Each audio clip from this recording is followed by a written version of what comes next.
राधे कृष्णा, जय श्री श्याम। आप सबका बहुत बहुत स्वागत है कान्हा की दीवानी चैनल में।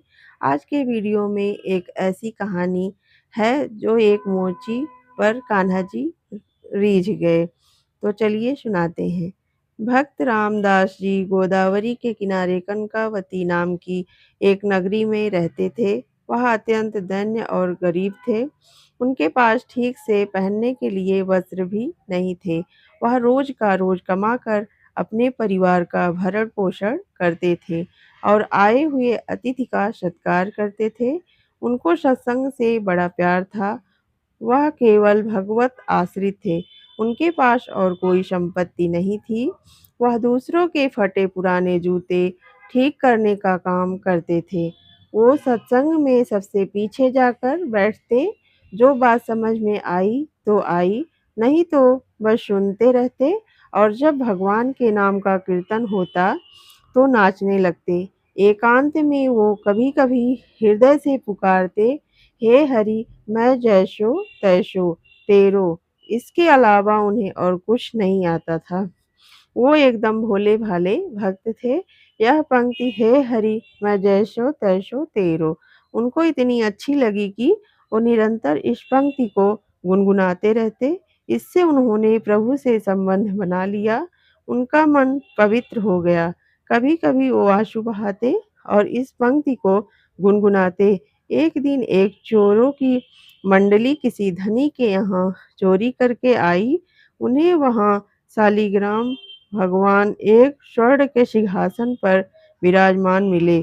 सिंहासन तो उन्होंने बेच दिया और सोचा कि ये काला पत्थर हमारे किस काम का आएगा। उन्होंने उन्होंने देखा कि रामदास जी एक पत्थर पर अपने औजारों की धार तेज कर रहे थे। वो चोर उनके पास आए और कहा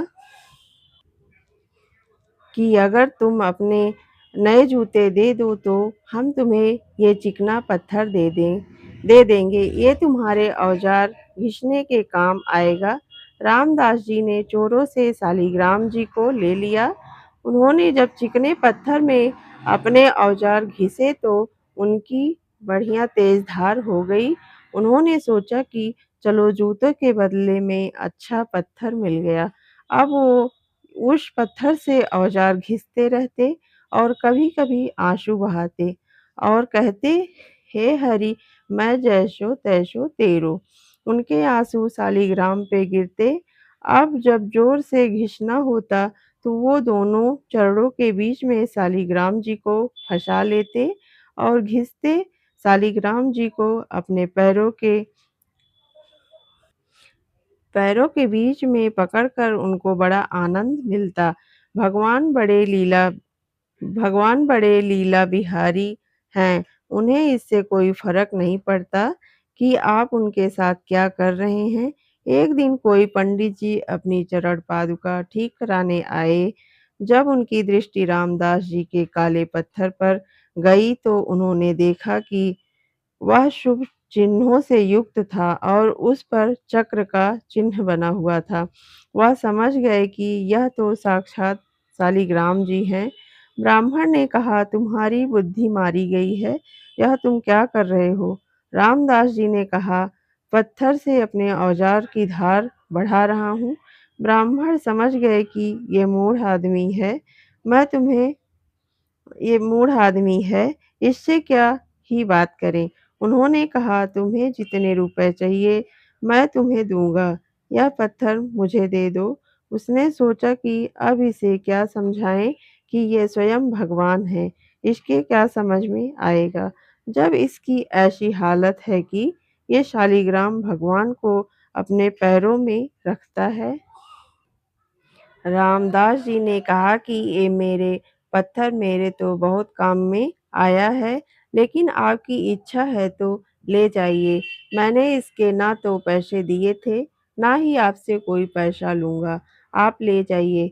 इसे ब्राह्मण यह सुनकर आनंदित हुए और शालिग्राम भगवान लेकर अपने घर को चले। पंडित जी घर आए। उन्होंने जल और दूध से शालिग्राम जी का अभिषेक किया।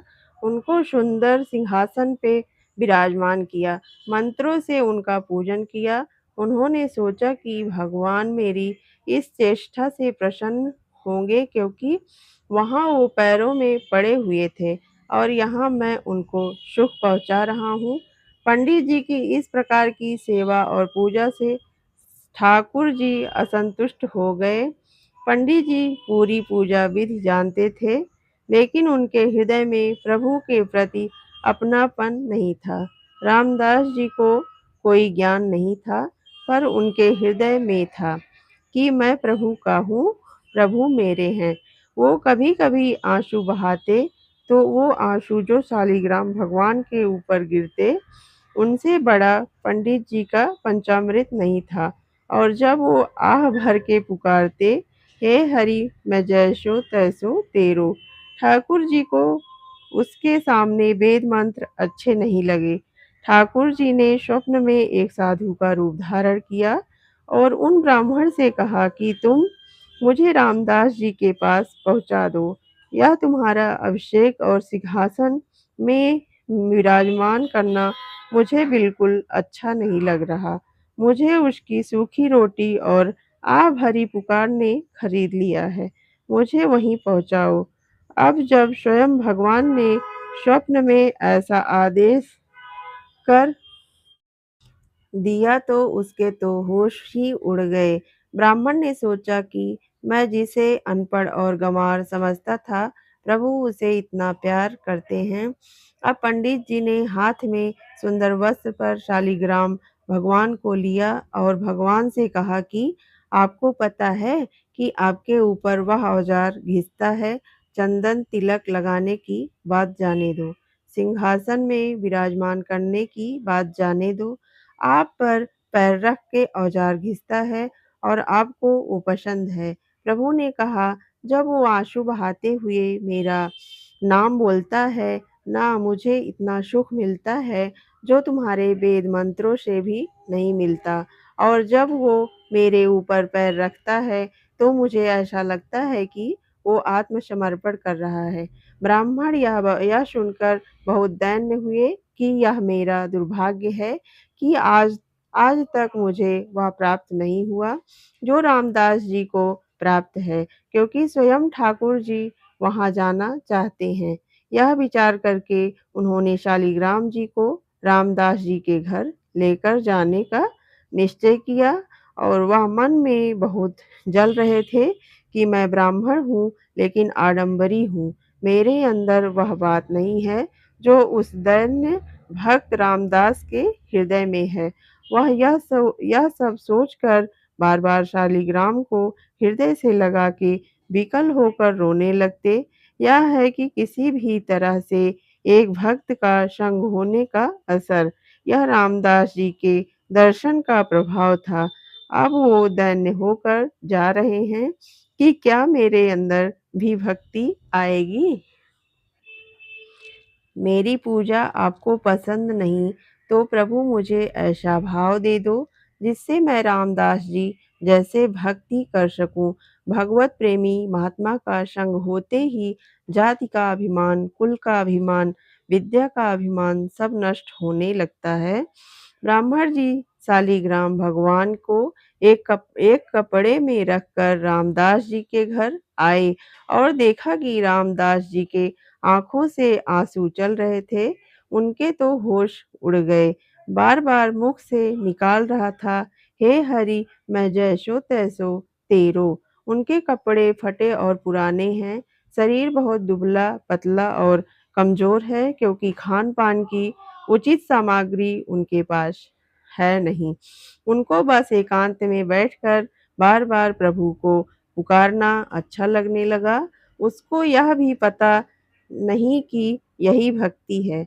ब्राह्मण ने जब यह सब देखा तो बोले, धन्य हैं आप, आपके माता पिता धन्य हैं रामदास, आप तो बड़े महात्मा निकले।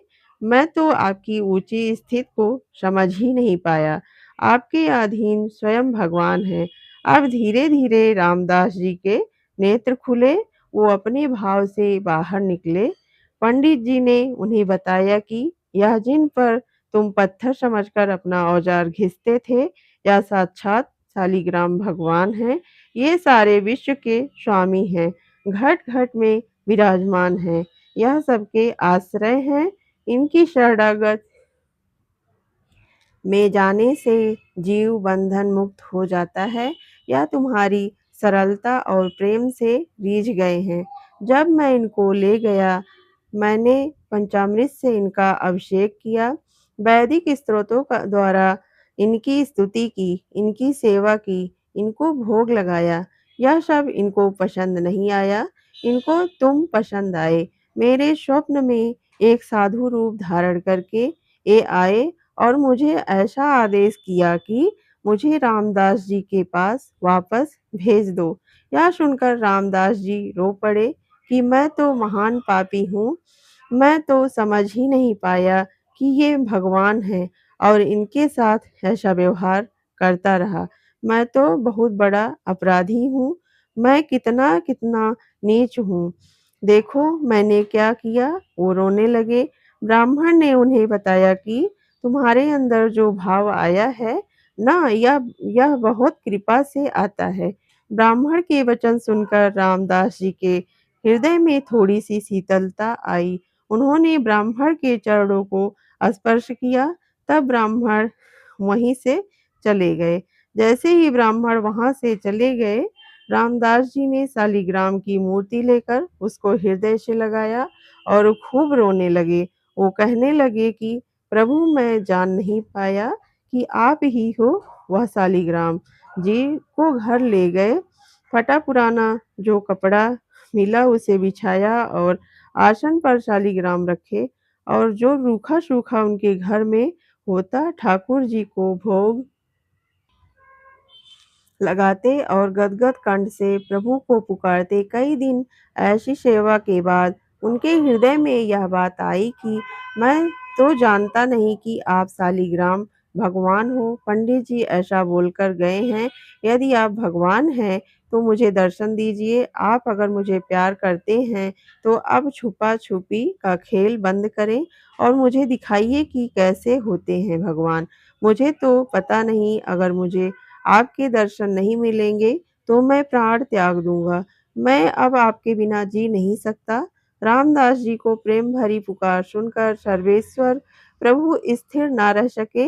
वो एक साधु का रूप बनाकर रामदास जी के घर पहुंचे। रामदास जी के तो आंसू चल रहे थे। वो प्रभु के प्रेम में झूम रहे थे। भगवान भगवान वहां खड़े हैं। प्रेम दशा का निरीक्षण करके मुस्कुराते हुए उससे बोले, अरे भैया, ये तू नाच कूद क्यों मचा रहा है? कुछ मिल गया है क्या तेरे को? रामदास जी को आवाज सुनाई दी तो उन्होंने उन्हें दंडवत प्रणाम किया। उन्होंने साधु से कहा कि जब से ये शालिग्राम मिले हैं तब से मेरे हृदय में कुछ हो रहा है, बेचैनी हो रही, मुझसे जिया नहीं जा रहा। साधु ने उनसे पूछा कि क्या आप इन शालिग्राम को भगवान समझकर पूजते हैं? रामदास जी ने कहा, हाँ, मेरे अंदर एक आकांक्षा हुई है कि मैं भगवान को साक्षात देखूं, पर मुझे अब तक उनके दर्शन नहीं हुए। मुझे कोई पूजा विधि नहीं आती, कोई मंत्र आदि नहीं आता। जैसा मन में आता है वैसे मैं इनकी सेवा करता हूँ। क्या दीन दयालु प्रभु मुझ पर रीझ जाएंगे? ऐसा कहकर रामदास जी चिल्ला चिल्लाकर रोने लगे। साधु ने कहा कि यह बात तो ठीक नहीं है। भगवान बड़े बड़े योगियों मुनियों की तपस्या से भी उनको दर्शन नहीं देते, तो तुम जैसे मनुष्य को भगवान कैसे दर्शन देंगे? मेरे बात मानो, दर्शन की बात छोड़ो और अपना काम धंधा करो। थोड़ी देर रोज भजन साधना कर लिया करो। साधु की यह बात सुनकर मानो रामदास जी का हृदय फट गया। उनकी आंखें खुली की खुली रह गई। उन्होंने कहा कि आपका कहना सत्य है। मैं भगवत साक्षात्कार का बिल्कुल अधिकारी नहीं हूँ, पर मैं क्या करूँ? अब मुझसे जिया नहीं जाता। मेरे स्वामी बड़े करुणा सिंधु हैं, चाहे जो कुछ भी हो मुझे दर्शन मिलेंगे। रामदास जी नाचने लगे और फिर भी विकल होकर पुकारने लगे और प्रभु खड़े हुए यह सब देख देख रहे थे। भगवान साधु स्वरूप से बोले, बेटा रामदास, तेरा जीवन धन्य है। मैं यह देखना चाहता था कि तू मेरे प्यार में कितना विकल है। देख मुझे यह सुनकर उन्होंने आंखें खोली और देखा वह साधु नहीं थे, वे भगवान श्याम सुंदर थे। उसने देखा कि वह स्वयं मदन मोहन त्रिभंगी लाल थे।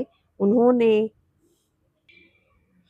अपने होठों पर बंशी धारण की हुई थी और आनंद मुद्रा में विराजमान थे और रामदास जी की तरफ देख रहे थे। प्रभु का सुंदर रूप देखकर वो आनंद समुद्र में डूब गए कि अभी तक मुझसे भगवान ही बात कर रहे हैं। तो यह वीडियो आप सबको कैसे लगा कमेंट में ज़रूर बताएं। लाइक सब्सक्राइब ज़रूर करें। राधे राधे, हरे कृष्णा।